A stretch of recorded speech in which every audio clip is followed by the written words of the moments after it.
Stéphanie Werner est allée rencontrer Jean-Yves Guindon, qui est un peintre. Elle est allée voir ses nouvelles peintures à son vernissage.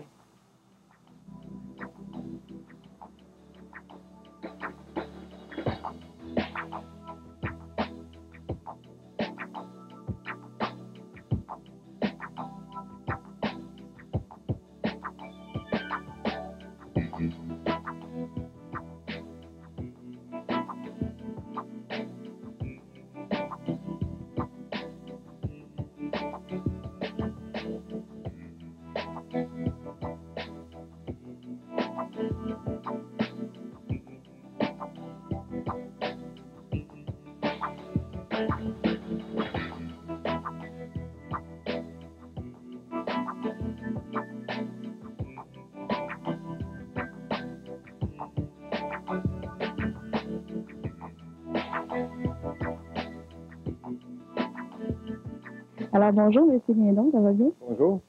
Merci de nous avoir si bien accueillis chez vous. Ça fait plaisir. Dites-nous donc, qu'est-ce qu'a été l'été 99 de Jean-Yves Guindon? L'été 99 a été premièrement une année assez exceptionnelle au niveau de la production d'aquarelles. J'ai peint 150 nouveaux tableaux cette année, des aquarelles originales. Puis l'exposition 99, on a voulu faire quelque chose d'assez spécial, c'est-à-dire en construisant un pavillon dans lequel nous sommes présentement. Puis aussi, j'ai aménagé un petit peu l'intérieur de ma galerie en faisant des pièces un peu plus grandes pour permettre justement le début de population, parce qu'on a eu l'année passée 2000 personnes en 37 jours. Alors, cette année, on est presque à la terminaison de l'événement, mais c'est annonciateur pour dépasser ce montant-là. Étant donné que justement, je me suis équipé un petit peu plus intéressant, vaste là, pour que les gens puissent circuler. Les commentaires justement des gens face à cette nouvelle organisation-là, vous avez installé un pavillon, un stationnement. J'imagine qu'il y a des gens qui reviennent année après année. Qu'est-ce qu'ils vous disent de ça?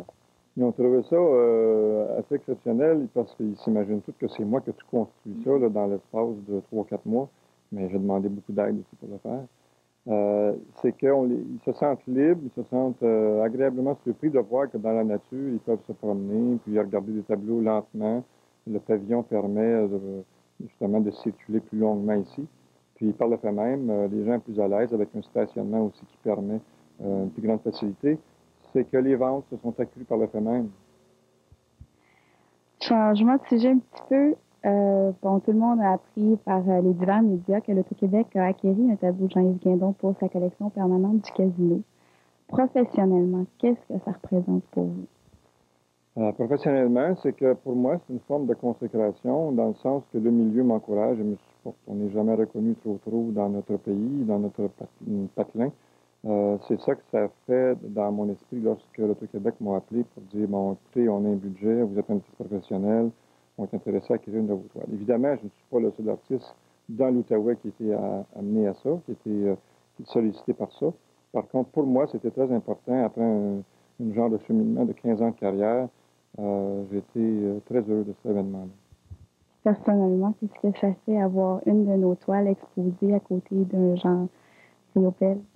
Riopelle, ça a toujours été un de mes idoles, même si c'est un peintre qui fait de l'abstrait ou de l'art contemporain, c'est par sa force, c'est par sa détermination. Le peintre a travaillé presque pendant 70 ans sur ses tableaux. Puis j'avais vu justement l'original de la pièce Rosa Luxembourg à Montréal lorsqu'il y a eu un vernissage sur cette pièce-là. Et j'avais été très, très impressionné. Je ne sais pas juste comment de pieds, mais je crois que c'est quelque chose comme 80 ou 100 pieds de long, une pièce. Alors, j'ai vu qu'il était exposé au Casino de Hull, puisque la ville a décidé d'encourager ce peintre majeur-là au Québec. Puis, évidemment, lorsqu'on se promène au casino, c'est très prestigieux comme endroit. L'argent circule beaucoup. L'art est associé à ça. Il y en a qui ont des commentaires divergents là-dessus, mais moi, personnellement, au niveau d'une grosse structure, une forme de mécène en réalité, c'est que je suis très heureux de ça. Donc, vous n'avez pas hésité quand l'Auto-Québec vous a appelé, vous avez... J'ai accepté certainement, oui, même il y a eu un contrat qui a été signé, dans le sens qu'il y a eu un petit peu des droits d'auteur qui ont été parlés, discutés, des droits de production, des droits d'affichage. On a parlé de ça, on a signé le contrat, puis ça a très bien été. C'est la grande fin de semaine de septembre qui approche à grands pas. Cette année, comme vous me disiez un petit peu plus tôt, vous ne faites pas partie de Sur la route des artistes, mais vous ouvrez quand même vos portes aux visiteurs. Est-ce qu'on s'attend à beaucoup de gens? Ça fait ma 9e année. D'habitude aussi, j'ouvre toujours cette fin de semaine-là. Il y a une recrudescence de touristes. J'ai constaté qu'il y avait des touristes allemands, français, énormément dans la région. Étant donné que je tente le pôle aussi, Ottawa-Montréal, c'est que les gens circulent énormément. Du côté surtout de Laval, j'ai beaucoup de clients de Laval. La dernière fin de semaine représente toujours chez les gens un genre d'engouement dans le sens qu'ils disent, bon, il va fermer, il faut y aller. On va terminer la saison. Finalement, on entend parler, ça fait longtemps, donc ils décident de venir acquérir. D'habitude, ma fin de semaine est très grosse, la dernière fin de semaine de septembre. Mais pour ceux qui vont manquer peut-être malheureusement la fin de semaine, je pense qu'il y a quand même possibilité de venir, je rappelle, visiter votre atelier. C'est ça. Sur rendez-vous les fins de semaine, étant donné que l'installation me permet maintenant juste à fermer mes portes le soir, les fins de semaine, je suis ouvert aussi au public, s'il y en a qui veulent venir voir le restant de mes tableaux originaux, du moins, mais les reproductions sont encore toutes ici, étant donné que je n'ai rien encore sur semaine lorsqu'à vente.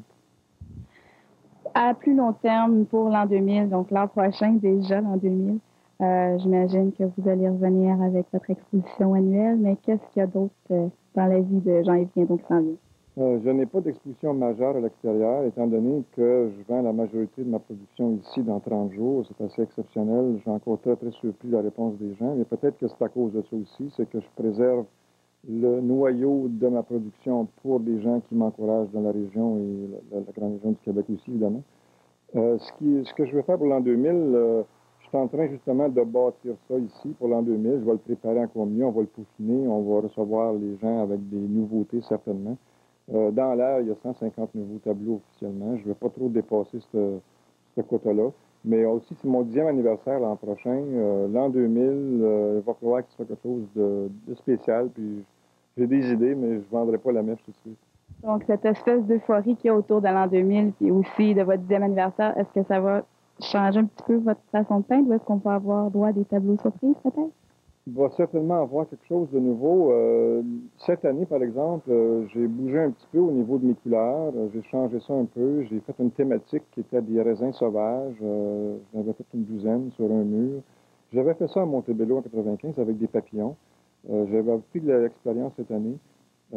Mais pour l'an 2000, j'ai l'intention de faire un peu la même chose, mais je ne sais pas quel thème que je vais exploiter. Mon tableau va certainement être plus libre, dans le sens que ça fait 2200 tableaux que je peins depuis 84. Alors, je commence à avoir, j'ai acquis ma technique, mais maintenant c'est ma tête, c'est mon cœur, mes émotions qui parlent toujours. Alors, je ne sais pas exactement qu'est-ce que je vais peindre, mais ça va être dans la même lignée, dans le sens que je ne dépayserai pas les gens au niveau de mes tableaux. Bien, merci beaucoup et bonne fin d'exposition. Merci beaucoup. Bonjour.